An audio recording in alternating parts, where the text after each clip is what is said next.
that. Share my screen.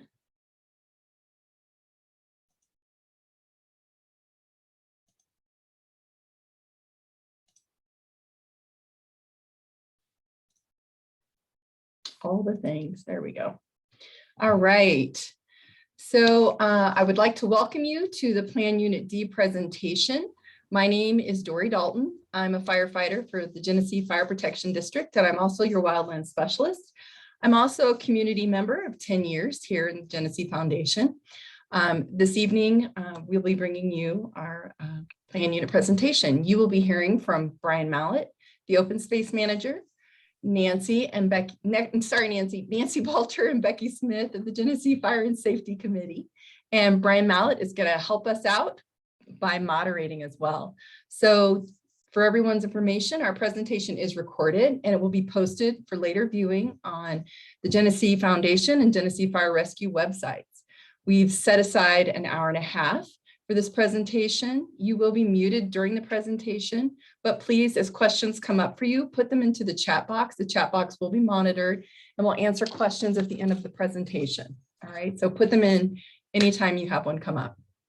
Okay, here we go. So what is a community wildfire protection plan? So our district's plan was updated from the 2008 report. It was an 18-month project. It was completed in April of 2021 in partnership with the Forest Stewards Guild. The CWPP is a tool for GFR, land managers, residents, and homeowner associations to help us prioritize projects to make our district safer and more prepared for wildfire emergencies. Remember that this is a snapshot in time. This project includes data that was collected by driving all of the roads and a general on-the-ground assessment of risk factors.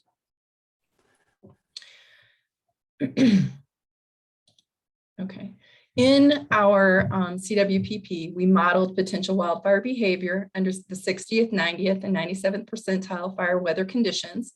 And these are the conditions that occur in our district about 40%, 10%, and 3% of the days between June and October, which was the period we most often associated with the fire season in Colorado. And this data was collected from 2009 to 2019.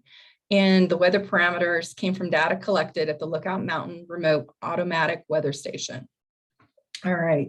So as we have our discussion this evening, I just want to make sure everyone understands that a red flag warning means fire weather conditions are present, and they include warm temperatures, very low humidity, and stronger winds, which are expected to combine to produce an increased risk of fire danger. The higher the percentage, the higher the fire danger. When we talk about the 97th percentile fire weather conditions modeled in the CWPP, they would qualify for a red flag warning, and they're similar to the conditions that occurred during the Elephant Butte fire in July of 2020 to the southwest of our district. Genesee Fire Protection District experienced 5 red flag warnings in 2019, 16 red flag warnings in 2020. This season, we have had 3 red flag warning days in November and 4 in December. During that time, there have been multiple wildfires, including the most destructive wildfire in Colorado history on December 30th. Conditions we used for the 90th percentile fire weather scenarios would constitute a red flag warning day only if widespread thunderstorms were predicted for the area with a possibility of lightning strikes. Conditions used for 60th percentile weather scenarios have higher fuel moistures and lower wind speeds. All right, again, this evening's presentation is about Plan Unit D. You can see the addresses on the screen. This area I'm talking about this evening is the area that's outlined in dark black, and it's kind of this pinkish purple color here in the middle. So when I talk about that, that's the section we're talking about. The plan units were created along HOA boundaries and property boundaries with consideration of roadways and topographical features. So as you think about these things, I want you to think about how wildfire threatens our homes, and it's 3 ways. We have radiant heat, and radiant heat is the energy that's transferred through the air to other objects when materials burn. If a house receives enough radiant heat for a sufficient time, it will ignite without flames contacting it. Sometimes radiant heat can break the glass and windows, allowing windblown embers to enter the house. Even if the radiant exposure isn't large enough or long enough to result in ignition, it can preheat surfaces, making them more vulnerable to ignition from exposures to flames and embers. Even vegetation and other fuels located away from the house can pose a threat. And then over here on the right side, you can see windblown embers. Ember showers are the most common cause of home ignition. They're light enough to be blown through the air and can result in the rapid spread of wildfire by spotting, in which embers are blown ahead of the main fire, starting other fires. And these embers can be caused from vegetation, such as trees, the grasses, or your home, your neighbor's home, those types of embers. And then the bottom is direct flame contact. This is when fire reaches your home through the tree crowns or along the surface of the ground next to your home. All right. So what I'm going to talk with you next about is your hazard rating for your plan unit. Again, your plan unit is outlined in dark black. Before I tell you about that, I want you to understand that the entire Genesee Fire Protection District is 95% more likely to have a wildfire as compared to the rest of the US. So this puts us at an extreme hazard rating. The ratings of the different plan units are relative to one another, and they're based on 4 variables. The first variable I'm going to talk to you about is the one over here on the right, and this is your fire risk. And your fire risk is based on fire behavior, which includes the wind, temperatures, and low humidity, the topography of your area and the location, and the fuel in your area. And your plan unit is rated at a high risk. We move over to suppression challenges right here. That's our ability to put the fire out. Again, these suppression challenges are based on fire behavior. Okay, challenges that could arise getting equipment into the area. It's important to keep those roadsides clear of vegetation. All right, so the optimal driveway roadside clearance would be 13.5 feet high by 20 feet wide, and these are based on Jefferson County recommendations and GFR apparatus size. And your risk rating for that is also a high hazard rating. The next variable I'm going to talk about is the evacuation hazard. And this, again, based on fire behavior. Where is your plan unit located in our district? Again, what is the visibility during the fire? Is it really smoky so it's hard to see? What's the width of the road? What kind of an evacuation notice have we received? Is it the entire community evacuating, or is it just part? Are residents exiting while resources are entering and there's two-way traffic? Are you on a non-survivable road? All right. And this hazard unit was rated at an extreme risk. The last variable I'm going to talk to you about is your home ignition zone hazard. Okay. And your home ignition zone hazard is going to include the things that your home is made out of, such as your roof and your siding, and how your defensible space is. And remember that defensible space is that 100-foot circle around your home and 150 feet if you have a slope involved. Think about it. We, the firefighters, have to have space around your house to make a stand to prevent fire from reaching your house. Think about your house. Would we, the firefighters, be able to defend your house safely without putting our lives at risk? We'd like to see fire on the ground in mitigated areas where we can have a chance to stop the fire, not allow the fire to go from tree to tree because trees are too close and dense or have ladder fuels under them. We cannot fight fires in trees. And your home ignition zone hazard rating is moderate. When we combine the variables, you can see on the left that your overall risk rating is at a high level. Okay. All right. So these are some of the points brought up from the CWPP. You can see that in your area, there are ponderosa pine stands. You've got grassy understories with ladder fuels, which create a risk of high rate of spread and crown fire potential. There has been defensive space work done, but some vegetation has regrown. It's a never-ending process. There are many private drives that are long and narrow that don't have turnarounds adequate for firefighting equipment. Approximately 10% of roads, private drives, and driveways have potentially non-survivable conditions. About 60% of the unit is at risk of passive or crown fire activity. About 7% of homes are at risk of extreme exposure to radiant heat and spotting. And those conditions were modeled under the 90th percentile fire weather conditions. Okay. On this slide, I'm going to talk to you about flame length and crown fire. Okay. So on the flame length side, you can see that you're highlighted in blue here. All right. The modeling was based on fire weather conditions at the 90th percentile. So again, the flame length is the majority of your plan unit. You can see that it is the lighter color right here, kind of that really pale peach with a little bit darker peach in there. So that what that means is the fire will most likely be controlled with a hand line under the conditions modeled. Equipment may be needed if flame lengths become greater than 4 feet. All right. And then on the right side, this is talking about the possibility of crown fires. Again, you're outlined in blue here. And this was modeled again under the 90th percentile for fire weather conditions, which shows surface fire and passive crown fire, which means fire is spreading due to the surface fuels such as bushes, grasses, other small trees under the canopies. And patches or stands of trees will torch due to the fuels below the trees. Again, remember that Genesee Fire Rescue will fight the fire until the fire behavior makes it unsafe for us to do so. All right, so on this slide, what I wanted to show you, the left picture, this is Waldo Canyon, and this is a neighborhood that was destroyed by embers. You can see that some of the trees are torched around the homes. They're not all burnt down, but that was due to embers. And then the picture on the right was a neighborhood in Superior that was destroyed by embers and radiant heat.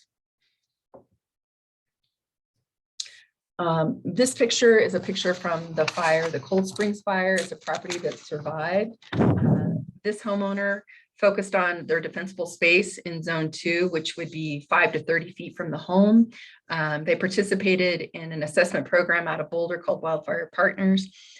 In that zone, they have healthy tree spacing, and they've broken up the continuity of the fuels so that their home does not have a wick, a direct line of trees to their home. All right. So given all that gloom and doom, there are steps we as homeowners can take to help lower our risk, and in many cases, our neighbors' risk as well. Okay.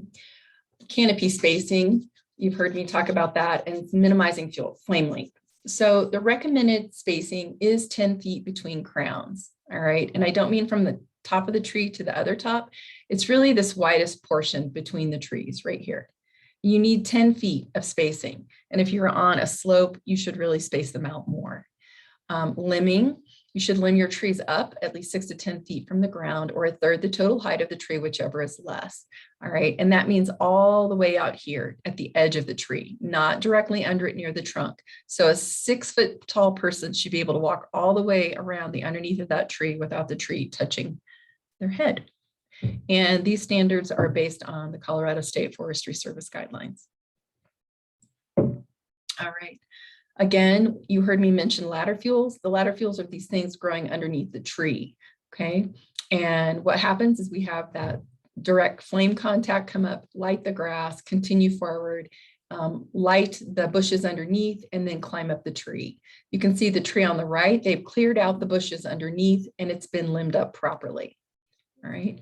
The picture on the right, if you could mow your zone 2 to 4 inches, that would really help get fire on the ground. You can see that the spacing of the fuels is appropriate for this zone. Okay. All right. So now we're going to move on to your home exposure risk. Okay, and these risks are going to be influenced by your overlapping home ignition zones, your potential exposure to short and long range spotting or from embers, okay, and then your potential exposure to radiant heat. When you look in this top graphic, this is your area, this is your pie right here, okay? This is under 90th percentile fire weather conditions, and you can see just under half is at a high risk. Okay. When we bump it up to the 97th percentile weather conditions, it goes to 3/4 of you are at extreme risk. Okay, from the things mentioned on the left. All right.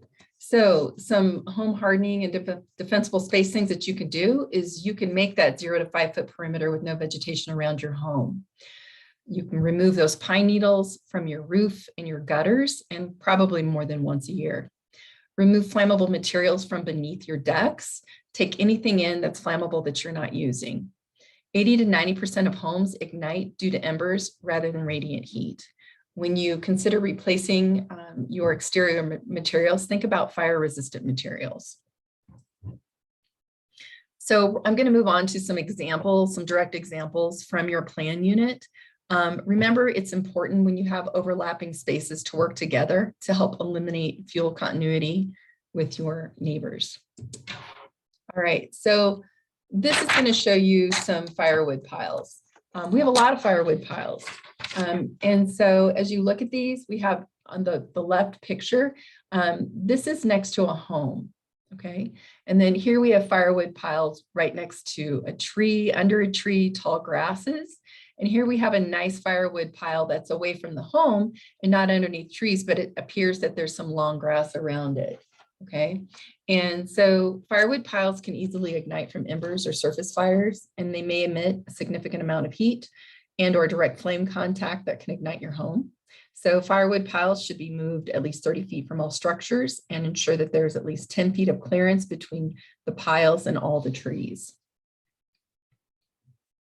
All right, so in this picture, or on this slide, there's some different things going on. I'm going to start with the pet doors. A lot of people have pet doors, and the thing that I see a lot is that they do not close completely. There's a lot of gaps. You can see a definite gap in this door right here and in this door right here. So something that's going to be important is if you evacuate or there's a red flag day, you need to put that piece that you get behind the door so that embers cannot get inside. And definitely when you're on vacation as well. Now, this is a snazzy door right here. It's got this wooden ramp. And the reason that I'm talking about it, not only does it have, it looks like some gaps around the door, but there's some long grass around it as well and underneath it. And so that would be treated, you would clean out underneath it and you would have all the way around, you wouldn't have any vegetation around it, because if a surface fire came, it could ignite the grass, which in turn could ignite the ramp and lead directly to your home. Okay. The picture on the far left, you see a variety of different types of vegetation growing. This blurred out picture in the background, that's the house. So it's close to the home. So these are ladder fuels. This tree is in desperate need of being limbed up. We have these tall grasses, and we have a lot of crowded fuel in here. This picture in the middle here, you can see blacked out behind it is a home, and this is an enormous ponderosa. That is a lot of radiant heat right up next to the home. So I would consider removing some of the fuels around the home, especially around those windows. And again, here on this top right, we have grass leading right up to the home here. There's a lot of smaller trees crowded in around it. Again, thinking about continuity of fuel, you know, am I going to be asked to stand around your home and put out a fire if there's a lot of fuels around it? So you need to think about that. All right, in this picture, all three of these pictures have some in their zone 1, there's 0 to 5 space. The top left, this is a really nice, well-maintained 0 to 5, but it looks like there's some mulch in there. There should not be any mulch up next to our homes. That 0 to 5 space is no vegetation, nothing flammable. So that could look like rocks, that could look like bare mineral soil, crushed granite rock, I've seen that. But there should be nothing flammable next to our homes. And again, the picture on the left down here, we've got these tall grasses and these trees just right around the house. There's no 0 to 5 there. The picture on the right, you know, they have this great sidewalk right here. You know, if we could just get rid of this tall grass and put some rocks in there, that is just like almost an automatic 0 to 5 right there. All right, decks. Okay. So in picture number 1, you can see a lot of things stored under the deck. I'm not seeing a lot of grass there, which is great. But again, if there's embers are going to be like a blizzard, but instead of snow, it's going to be fire, right? So we really shouldn't store anything flammable under our decks. We might have a nice composite Trex kind of deck, but all of our joists and supports are wood. All right. Picture number 2, it looks like the grass goes right up to underneath the deck, and we have these little support, I don't know what you call them, balusters, but again, flammable. So again, just making that 0 to 5 foot space around your deck is so important. And picture 3 and 4 are both very similar. What I wanted you to see there again is the continuity of the fuels going right up to the deck. Okay, so think about that. There's no space there. And yeah, so anyway, okay. In this picture, picture number 1 is what most of our houses look like after some of the windstorms go through, I realize, but lots of needles on the decks and in the gutters. And, with a tree right up next to our house, that's going to be a never-ending chore. We have to stay on top of those needles. Picture number 2, lots of ladder fuels here, right? Starting with the grasses all the way up, and this very flammable juniper bush. Okay. Picture number 3, right up against the house, we have junipers growing, right? Again, flammable. And also in number 4, we have junipers growing. They're right up underneath this tree. Okay. This picture on the far left, you can see rocks next to the house. That's great. It looks like it could be anywhere from 2 to 3 feet wide. They have a great start. It just needs to come out another couple feet. There aren't really, I don't see much needle litter or leaf litter. So that looks really great. All right. I know that's a lot, but we can do things about it. You can contact me for an assessment for all of the community members. You receive a report with mitigation recommendations and photographs. You own the data. It's stored off-site. I don't share your information with anyone. You can receive a certificate if you have me out and you follow the recommendations that I suggest. You can see my contact information right there, or you can go directly to Wildfire Prepared to fill an application. The cost is now $100, which is what the cost is up and down the Front Range for Wildfire Prepared. So thank you. And now I'm going to turn it over to Brian. All right, let's see. Okay, Brian, go ahead.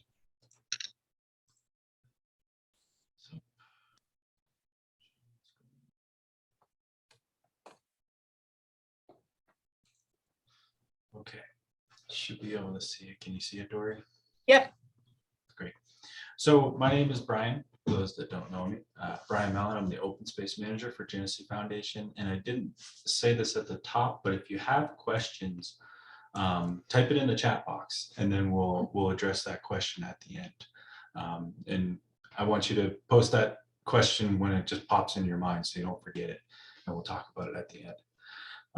So first thing I wanted folks to know about the open space is that we do an annual management plan, and some of you might have been there. I presented that to the community. Similar to this, it was a Zoom presentation. And so the recording for that and the document itself are on our website, geneseefoundation.org, and it's under the open space tab. So you can find out a lot of the info on what we plan for the open space there. And a lot of it is forestry work, and a lot of it is grant funded forest restoration work. I have a large section in there about roadside thinning, what we're going to do on open space. And if you have questions about that, or you missed the presentation, you can always reach out to me or watch the presentation. This one. So this map to the right here has your plan unit, Unit D. And then this is some of the work, the open space work that's happening in Genesee. Up in the top left there, that was work that we completed last year and the previous year. And then in the top right, and by work, I mean thinning mostly. call it forest restoration, wildfire mitigation. It's removing trees, removing a lot of ladder fuels, doing those things that Dory mentioned at the top of her presentation, which is reducing the crown spacing by removing trees. And ideally, if there were a fire to enter into a treatment area, it would drop from a crown fire down to the surface and become a low intensity surface fire that could then be potentially suppressed. So yeah, we completed that work up in the Northwest, and then we're working off of chokecherry right now. And we've completed some of that, and we'll be contracting some of it, all of it this coming year, 2022. Yep.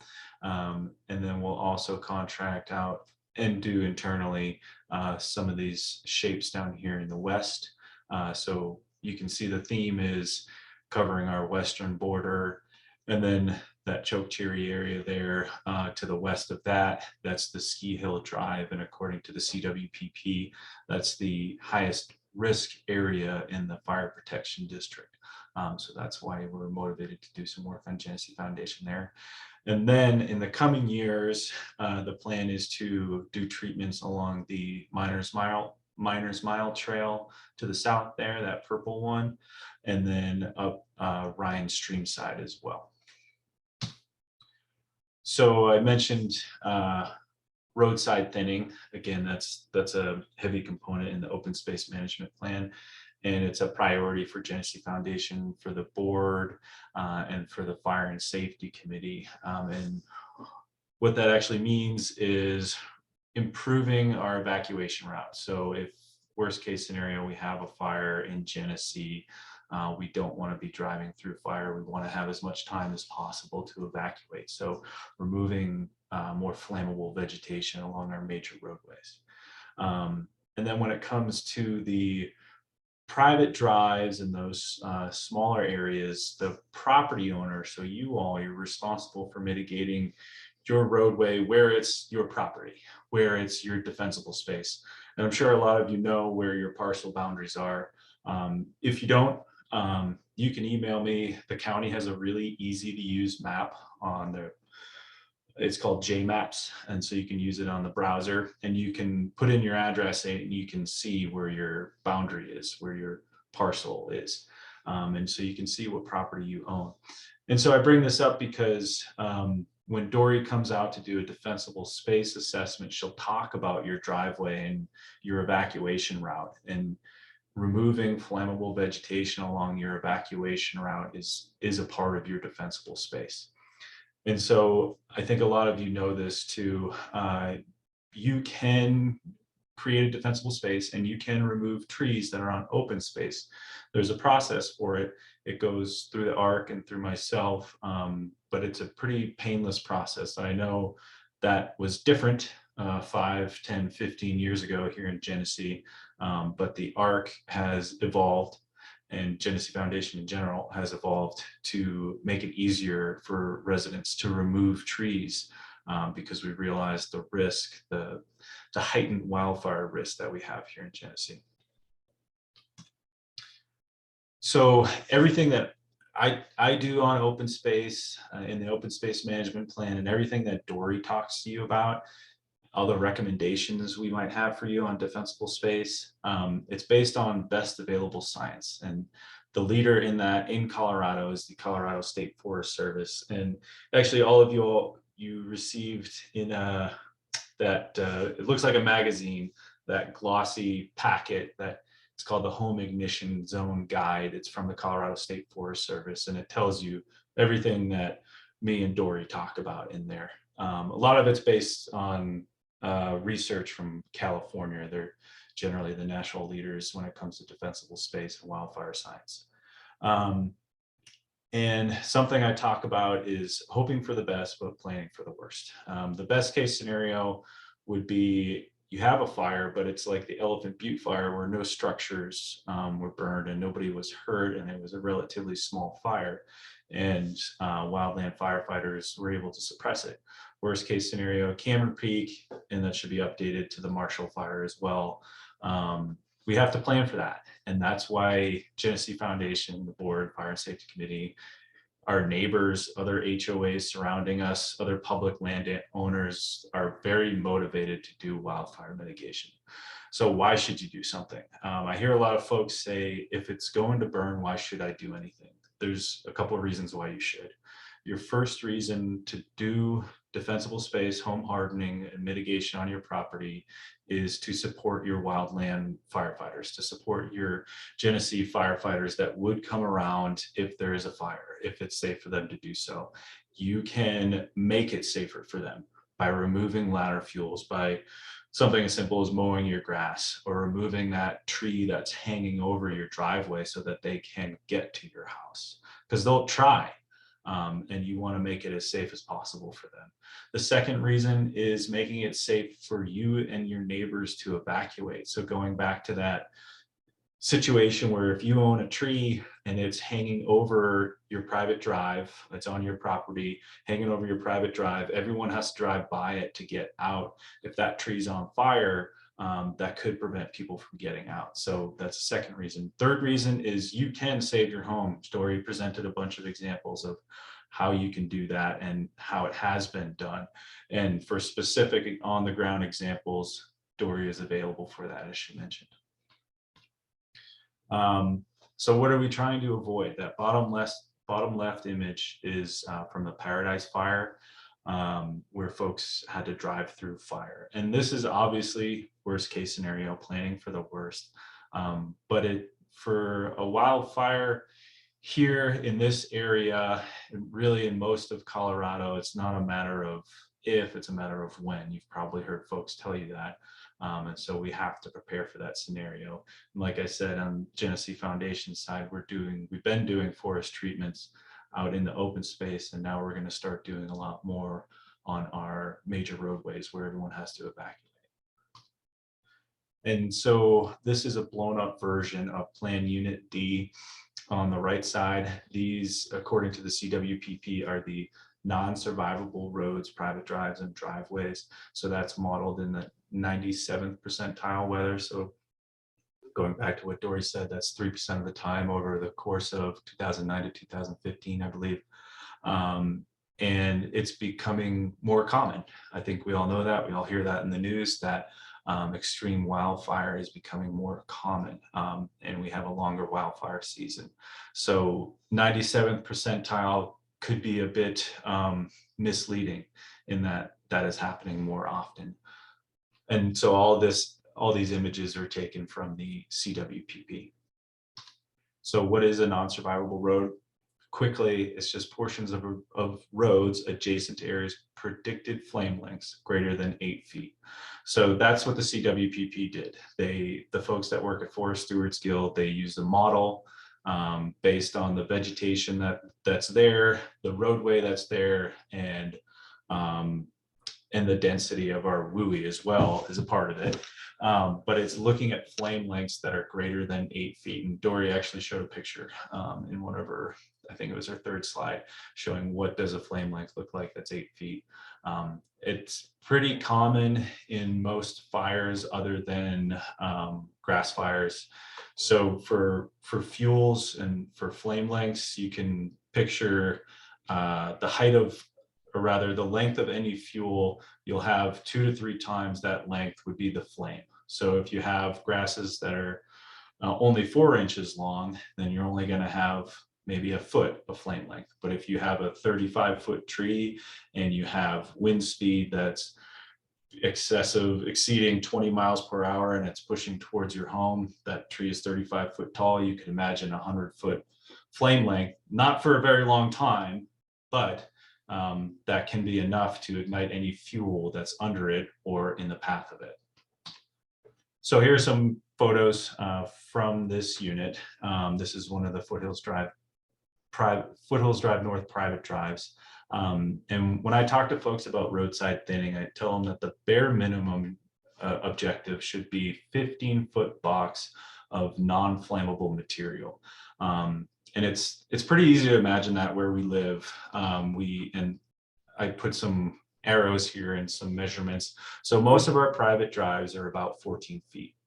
And most of our private drives have pine needles hanging over And sometimes, and you folks know this too, like if it's snowing and some of the roads blocked away, you're driving out and you're hitting the branches. So imagine that when there's a fire around, those flame lengths are easily going to be over your road, preventing you from getting out. And so that's the bare minimum, a 15-foot box.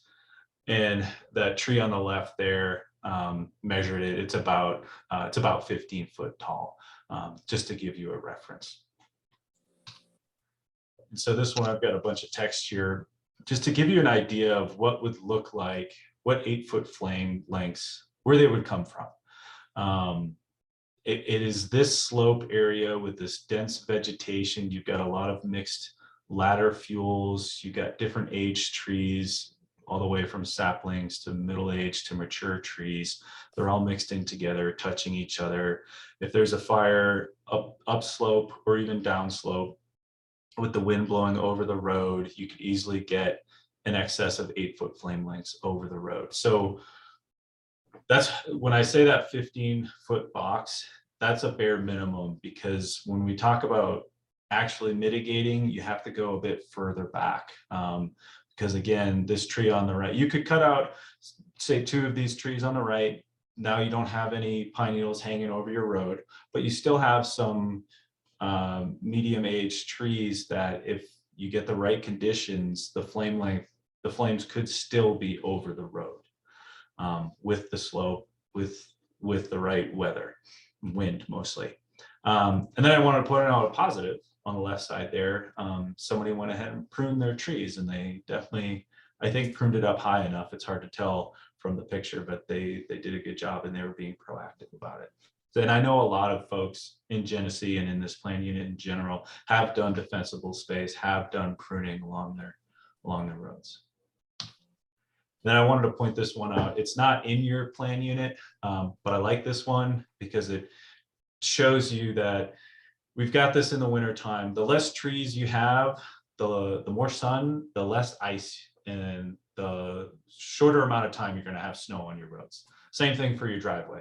And Dory pointed out too, like if you have a tree right over your house, you're constantly removing the pine needles. You remove that tree, you will have that problem no more, unless you have some trees nearby and the wind will blow them over. But there are benefits. There are other added benefits to removing those trees. Okay, I'm going to turn it over to Nancy. Hi, everybody. Thanks for rolling with us as we had no internet up here last Monday night, and we're all trying to figure out how to communicate with each other. Are we going? Are we not going? The CWPP did evacuation modeling, and it is a model. It has issues associated with the model, but basically what they showed, and I think we all knew this intuitively, we all have to go to the north side of the community, and we have 2 ways of getting on I-70, exit 254 and exit 256.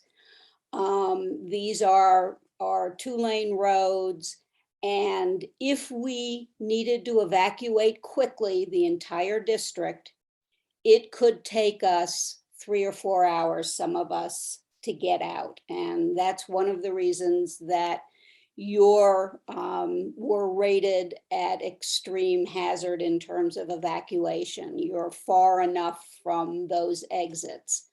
The big takeaway to me of this particular slide, well, there are 2 takeaways. The first one is, I think we're all thinking, yes, let's take both of our cars or all 3 of our cars and load them up and get out. And then we won't have to, replace a car if we lost a car. Taking 2 cars per address significantly extends the time to get out. So if you get an evacuate immediately notice, just take 1 car, please. It will make a big difference. Next slide.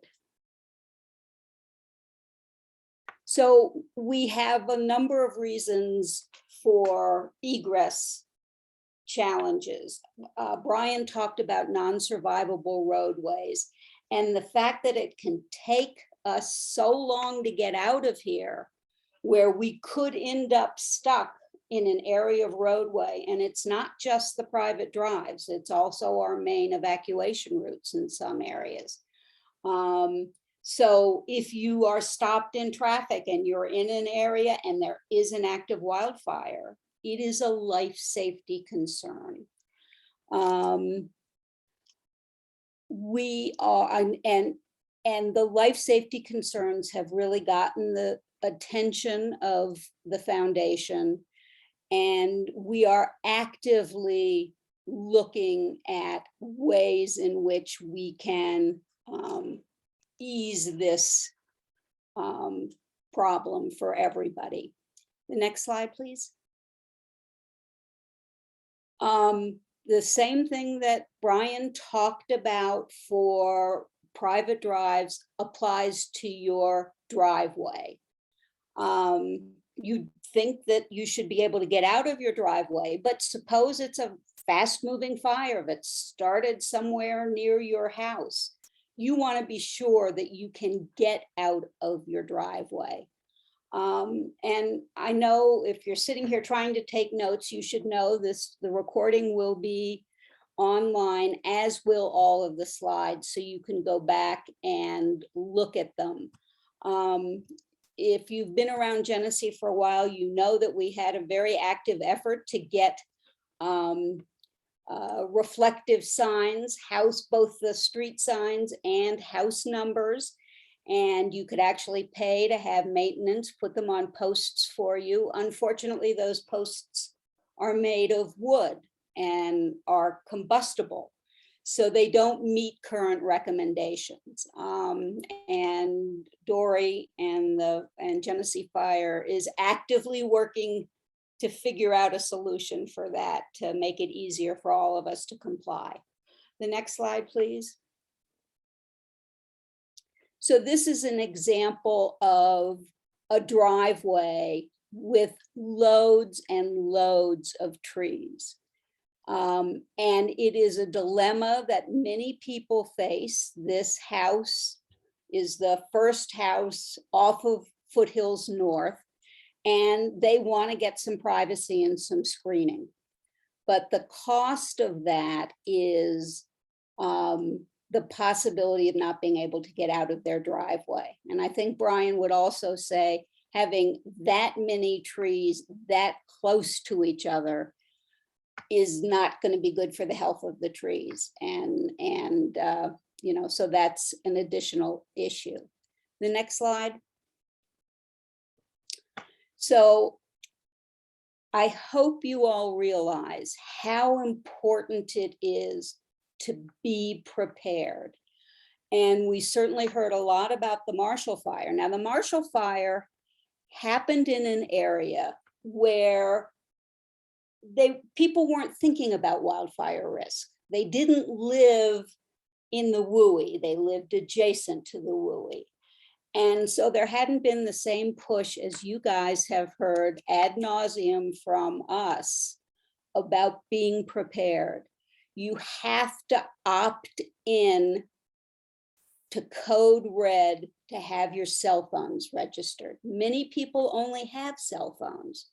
So if you haven't gone to code red and the easy URL is your911.net, you won't get notification on your cell phone. Have a family emergency plan. Talk to your spouse, talk to your kids. If you have elderly that are living with you, talk to them. What's going to happen? What are the possible scenarios? One may be at work, one may be at home. Identify a default place where you'll meet in case you can't communicate by cell phone. Talk to your neighbors about safety concerns in your immediate area. How can you work together before an emergency happens and then during an emergency? And this applies especially if you have pets at home, kids at home, elderly or disabled at home and you're not home, do you have a neighbor who can go into your house and get whoever it is and evacuate them?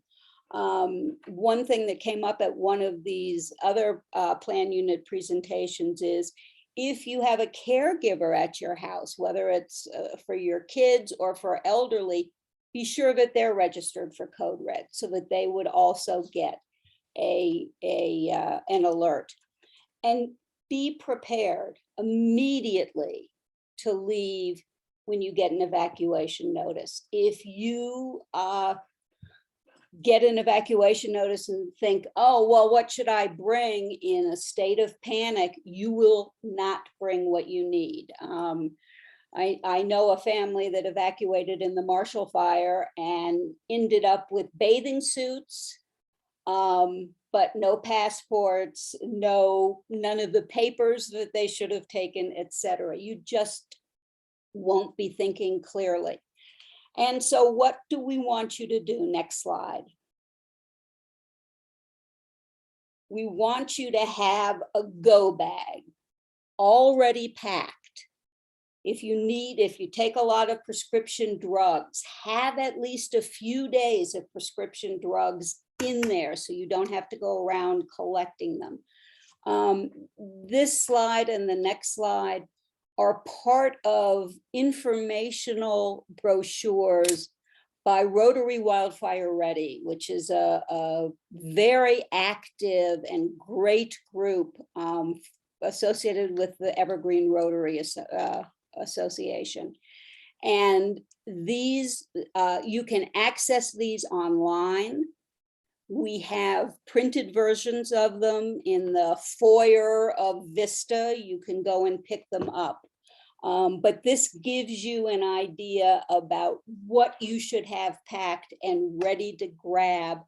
And you can always put a piece of paper on top of it that says, if I have time, get this, this, and this. But don't wait until you have to leave to get this. Next slide. So this is from that same brochure. And one of the things that, well, this also says you may get a pre-evacuation notice. Be prepared. We're not telling you to now. So this has things to do outside your home and inside your home if you have time. And so it's good to have as a reference. If you've gotten an evacuate now, don't wait, evacuate. And I should also add that use your common sense. You don't have to receive an evacuation notice to evacuate. And it takes some time before the system, all the communication happens and the system generates the evacuation notice. So we say, when in doubt, get out. And especially considering the long evacuation times for your plan unit, go before you get the evacuation notice. It's if you evacuate and you didn't need to, big deal. You get coffee at Starbucks or whatever, and then you come home. What you should wear, nothing synthetic, that will melt in heat. So cotton, sturdy shoes. We all have masks handy, and you'll want a mask in case it's smoky. I also want to just point out on the bottom is places to get information. Jeffco from the Elephant Butte Fire, we know they were not a great source of information. I will tell you, even for the Marshall Fire in the beginning, the best source of information is mymountaintown.com.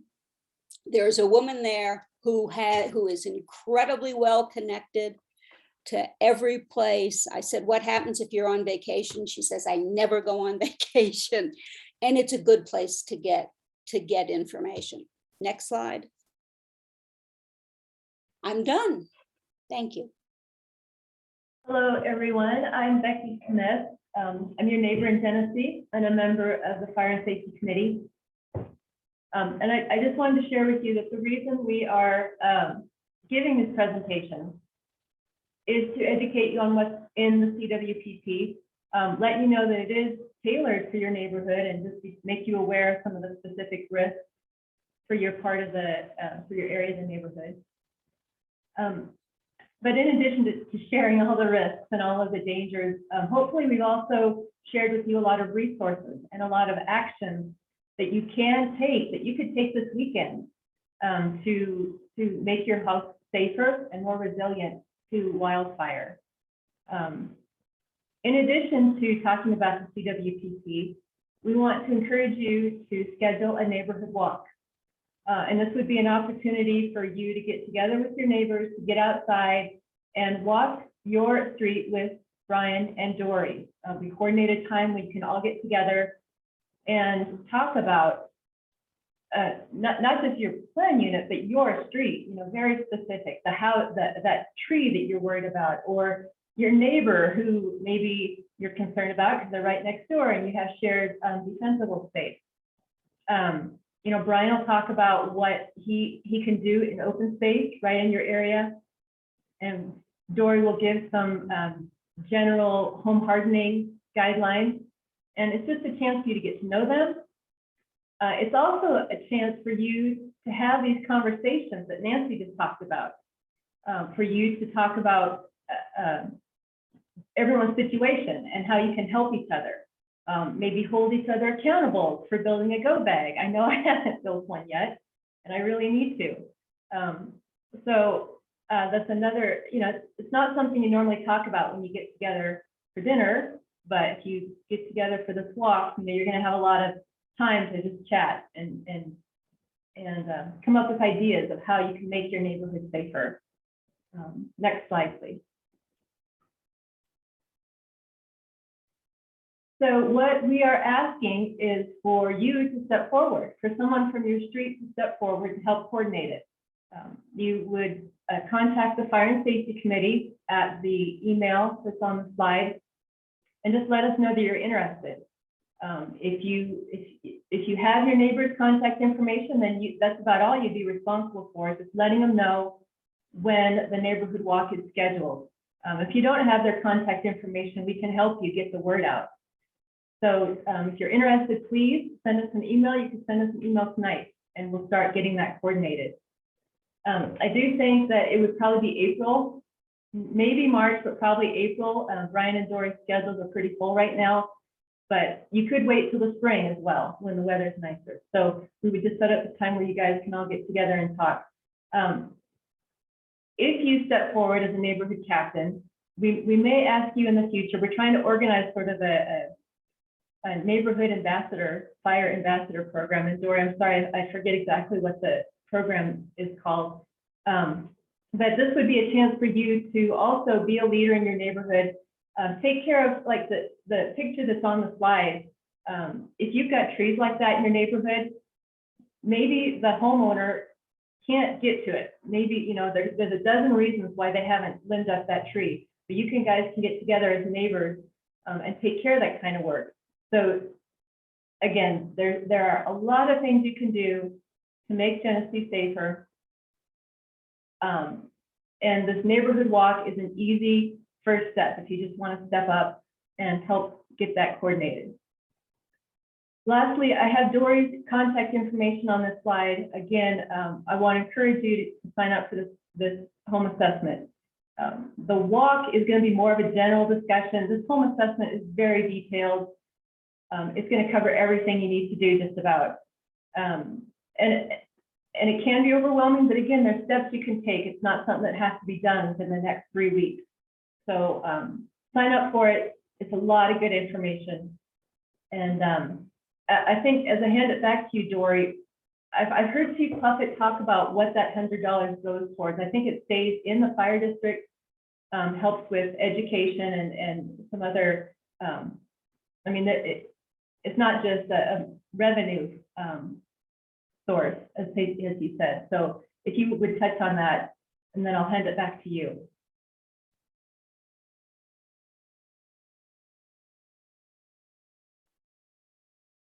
So Dory, I'll stop sharing and you can Okay. share again.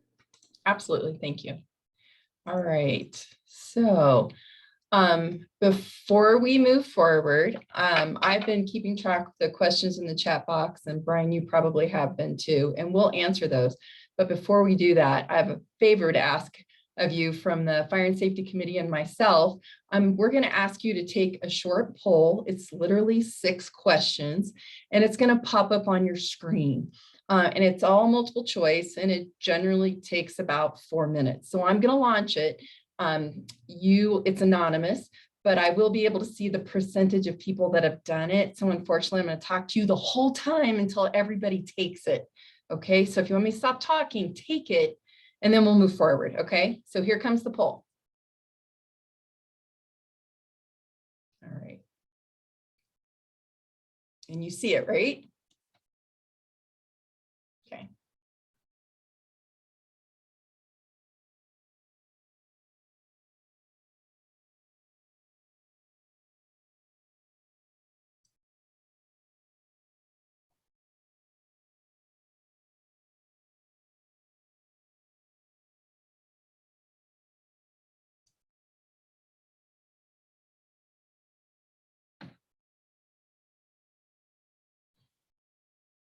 Oh.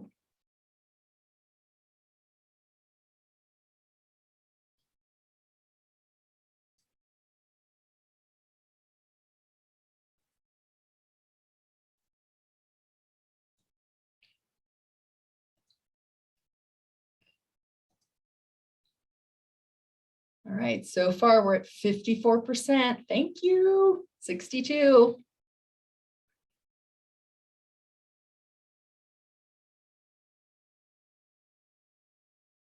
75%.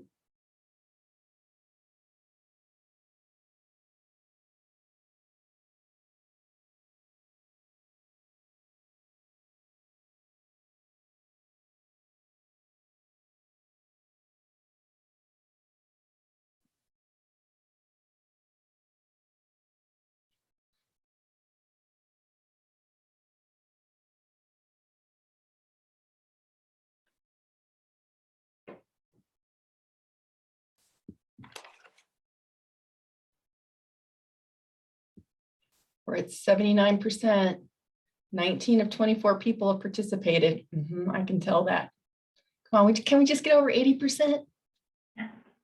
Dory, I didn't take it. It came up for me, so I don't know if I'm counting in that 24. I don't know. Yeah, no, and I think it's, yeah, there are like 8 people who aren't in this Okay. plan unit who are fire and safety or board or. All right. Is there anyone that's not on fire and safety that's still taking it before I end the poll? I don't want to like cut you off. Like everyone's like, go ahead. All right, so I'm going to end the poll. It's been about 2.5 minutes. Thank you so much. The poll, what it does is it helps us with our planning of these presentations. Okay, so thank you so much. And then if we did not cover a topic that you want more information about, please feel free to put that topic in the chat box. Okay, we got 83%. You guys are the best. Thank you. All right, so I'm going to end it. Here I go. All right. Let me make sure. Let's see. Download it. Oop. Okay. So the next thing I want to tell you is Becky had a slide with a bunch of resources on it. And I know there were a lot of links and you're probably thinking, how are we supposed to do that? So what, let's see, I am going to share a link in the chat box. And if you click on it, it will take you to a page with all the links. Okay. So it's in the chat box right now, and I can put it in there again before we end. All right. So Brian, I took down some of the questions and I don't know if you did. Yep. Okay. I've got them here, and Chris is here too. Okay. Chris, did you see some of the questions? I'll let you go, Chris, go. I did keep track of the questions, Okay. so we'll be in good shape.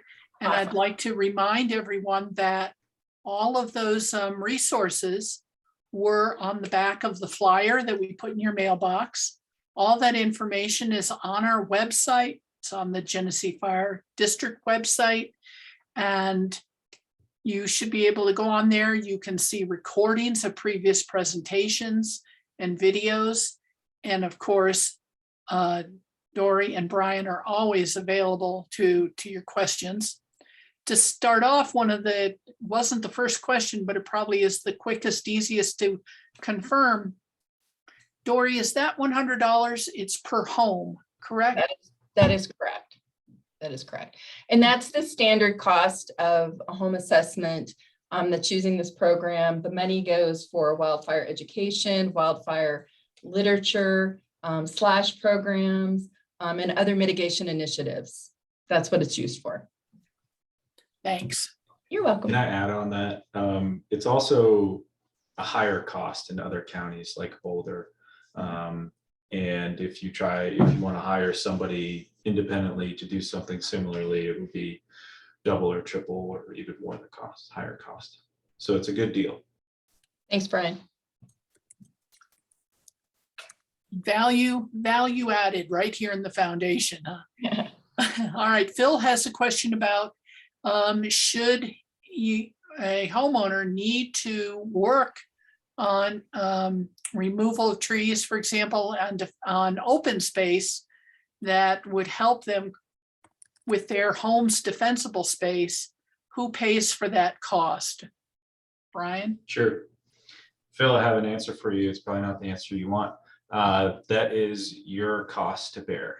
So even if you have a very small blueprint that you own, your parcel, and you're surrounded by open space trees, and you want to remove them, you can do it, but it is at your own cost. And the reason being, we have 1,200 acres of open space that we manage, and that's what we put our resources to. And I prioritize, and again, going back to the open space management plan, we have areas of priority, and that's where we go to. And then I would also say, the average defensible space costs to do the whole project can be between $5,000 and $10,000, and it's pricey. And we do apply for grants. We have in the past successfully gotten grants to help folks pay for defensible space. So that's not Genesee Foundation funds. That's grant funding coming in, and we will apply again to do that. Thanks. Brian, or whoever, this could be a jump ball to talk about how flammable is Trex decking. I can answer that. So the Trex decking, it depends on the variation you have, right? So you have to find out what type of Trex decking you have. It's not, I can't say 50%, 30%. It depends on, again, how old it is, how it's been kept, right? So that's what I would do. If you're the person that had it installed, or you installed it yourself, I would definitely go back and look at that. It's not an easy answer. I don't know, Brian, if you have a different one or not. So generally, Trex decking can withstand a higher temperature than just your average pressure treated timber you'll buy at Home Depot. But like Dory said, Trex is a brand, and it has a whole variety of things that you can buy from them. It's composite material, so it's made up of plastic, sawdust, and wood. So it will burn if it can be involved in the fire. But generally, if you're getting a bunch of embers landing on your deck, you're better off if you have Trex decking versus just your average PT Home Depot lumber. And there's other options too, which are probably a lot more expensive, I'm guessing, but that are fire resistant, treated with fire resistant chemicals, or just don't have any wood material in them at all that wouldn't burn. There are a whole variety of composite materials, and they're not more expensive than Trex. And I'm told today that generally they melt rather than burning. The supports that are wood can burn, and that's an issue.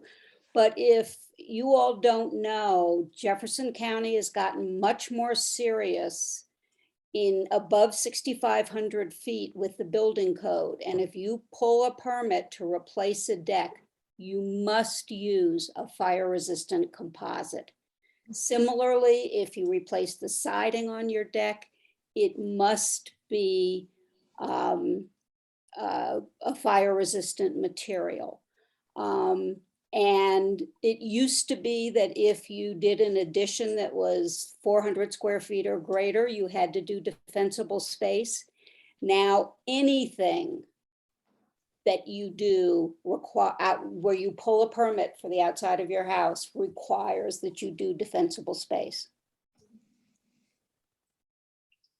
And Nancy, I think you might have misspoke, right? It's not the decking, it's I mean, you meant the deck, and then next you talked about the siding, right? And siding also has to be fire resistant. Yeah. And that goes to the next question from Linda and Michael about the, the hardy boards or the concrete siding materials. It's going to be the same as the decking. It's going to be the exact same, unfortunately. It's going to be more fire resistant, of course.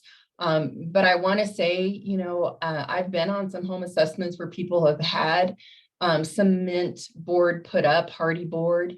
And really, not only when you have it put up, you need to make sure you're having it put up by a reputable company, because I've seen some definite problems in the installation. And, just because we get hardy board, it's also the way we take care of it. You still have to do, clear around it or whatnot. But again, there's different varieties and ratings because I have looked it up. So, but again, I'm not an expert on the siding. Yeah, thank you, Dory.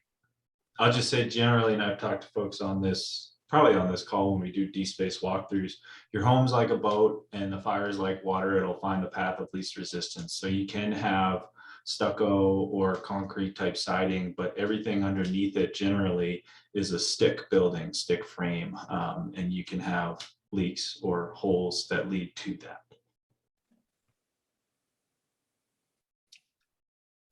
We have a few questions from some of our previous presentations that maybe we could bring out tonight, because even though if you haven't thought about the question tonight, some of the other neighbors thought of good questions, and it might be great for discussion. So, for example, Brian, are there trees that are more fire resistant than others or better to plant than others? Yeah, so aspen is a good native species that generally holds more moisture, and it has less of that fine fuels than our ponderosa pine, Douglas fir, Engelmann spruce, blue spruce, juniper. It doesn't carry fire as well as conifers, and that's the same deal as cottonwoods. Although I always, caution folks about planting cottonwoods next to your home, because they'll grow big and fast, and then they'll rot and break a big branch over your house. So generally those hardwood species with, they don't have those fine fuels such as pine needles. They carry fire less. They can burn. For example, last February down at the Bear Creek Golf Course in Morrison, that fire was carried by grasses and cattails, and it burned through cottonwoods as well. It's a different kind of fire, but it can still carry fire, any vegetation for the most part. And what about, we talked about trying to mow some of these grasses. What about mowing along the private drives or mowing out beyond your house into open space?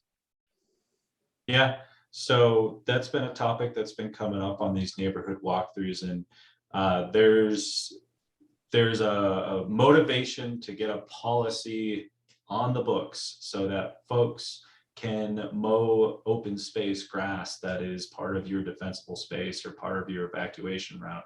So right now, I don't have the capability to come out and mow. We don't have a mower. We'd have to hire somebody, which I'm looking at for some of our priority evacuation routes. But even still, you got steep slopes and rocks and that kind of thing, and you'd still need a small mower to navigate it. So best case is you have volunteers that say, I'll go ahead and do that on open space. And right now, it's not an exact yes or no, because there is no policy on that. But it's not your property, it's the HOA property. So there are some complications with that. So we're working through a policy right now to allow residents to do just that so that you all can improve your evacuation route that way. And Brian, can you address the upcoming slash pickups? You and Dory have some things planned for the year, right? That's right. Yep. So you all, if you've lived here for a year or two, you know that we do a slash pickup every year. And that's usually last week of May, first week of June. I have a contractor ready to go for the first week of June this year to come around, pick up slash. And Dory is also going to do one. Hasn't figured out exactly the date, maybe, or maybe you have. So we're increasing the amount of slash, but Dory's is going to be a slash drop off similar to the county, but it's going to be very local and easy. Go ahead, Dory, you can address that. No, you're exactly right. Cool. And one of the questions that have come up in previous presentations was, you know, I have a fire hydrant right next to my house, so that makes me safer, right? It is nice to have one next to your house if you have a structure fire, right? In wildland fires, generally, we do not hook up to a fire hydrant next to your home. Fires are dynamic, right? They move. So generally what happens is we use other large apparatus like a tender to bring us water, or we make a trip to the place that we're getting water from. We usually try and have those areas away from the fire. Now, again, you know, some of the hydrants might be used if we know a week out that a big fire is going to come and we plumb your house, right? We get prepared for it. But generally during a wildfire, when a fire is moving through, we don't hook up to a hydrant in near the fire because all of our apparatus have water.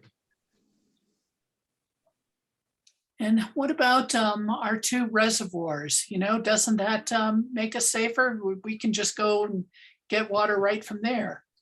My understanding is one of the reservoirs is used as a drop or a spot for helicopters and things to pick up.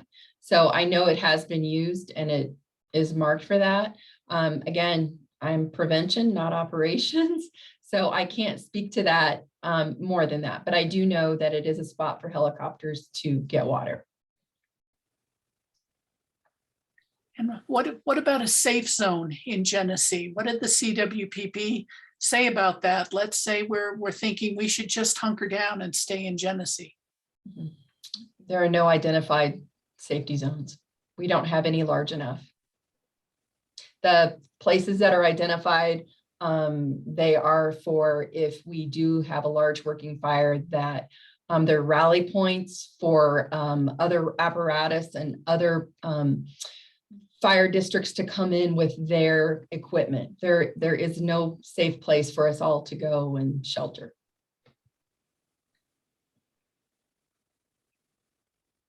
And some of our residents have asked, do we know of any contractors that are starting to specialize in doing home hardening? You know, it's really hard because most of the people I talk to just in driving around, they say they're full, they're busy, they don't know. You know, when we personally had work done, I was just very specific with what I wanted. And my landscaper was able to do that for me. I mean, I told him exactly what I wanted and it wasn't fancy. I just said, I want 0 to 5 feet and I want rock and I want boulders. And I just went through the process of ARC. It was easy and my landscaper was able to do that. So. And I know Beth is on the call, but she's got a cold. She may or may not be able to add to it, but I know that the ARC is putting together a brochure with material recommendations that will meet ARC approvals and make it easier for you to plan for some of these home hardening projects. And so that's going to be very helpful for the ARC really putting time to help us.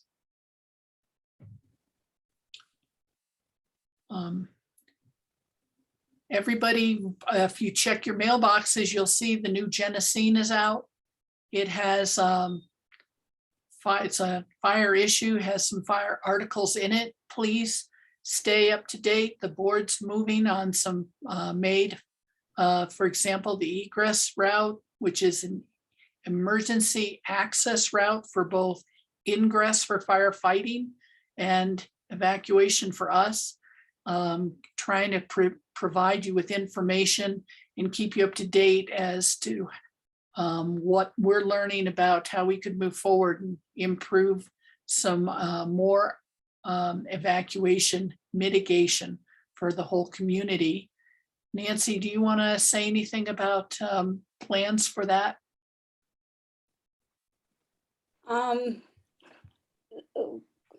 The Fire and Safety Committee has a couple of different working groups that are trying to build on the findings of the CWPP.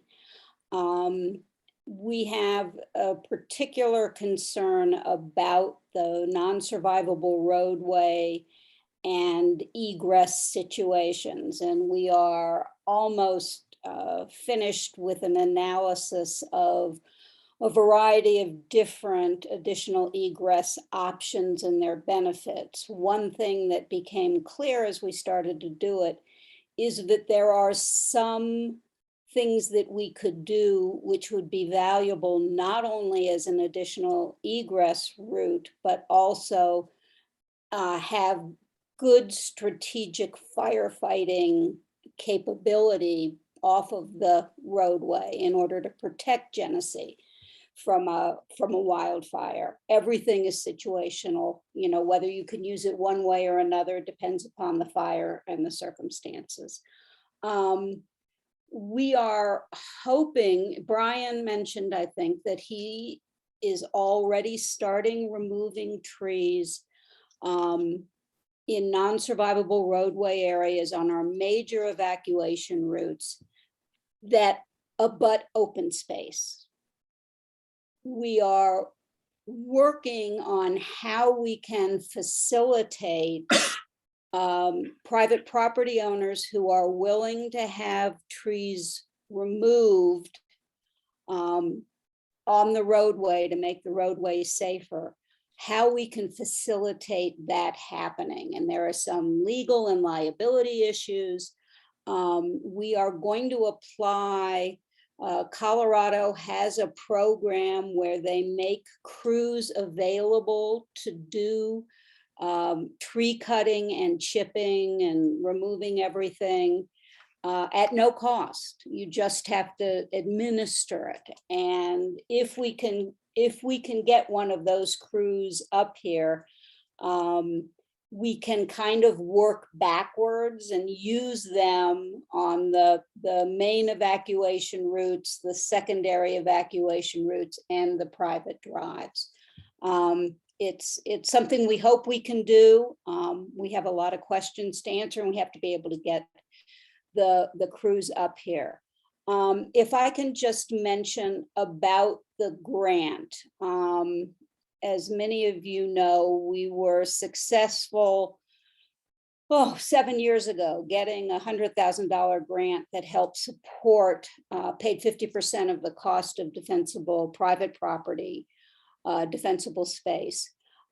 We applied again this year and we were not successful. And our feeling is based on we didn't get a lot of good feedback, but based on the wildfire community and talking about a strategic approach to how we spend money, as opposed to what they refer to as random acts of mitigation. So our hope is that when we reapply for the grant, probably this summer or fall, that we will be able to identify neighborhoods, all of whom want to do work. And who asked the question, Phil's question about open space, if that neighborhood abuts open space, and Brian can work it into his plans, then the foundation might work on the adjacent open space, also grant supported. So this is what we hope will evolve from this neighborhood, the neighborhood walks, and, you know, a block of people saying, yeah, we want to all do this. And then we can make a better case for the strategic value of our grant proposal.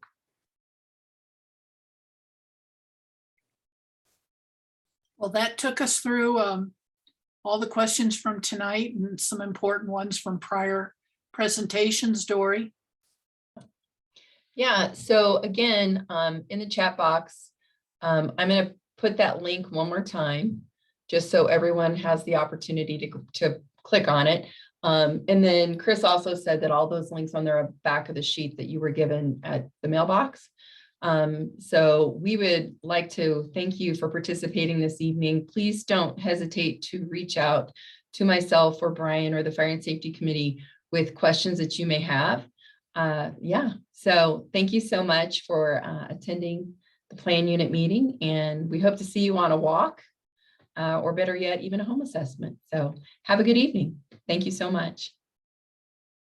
Sign up for those neighborhood walks. They're great.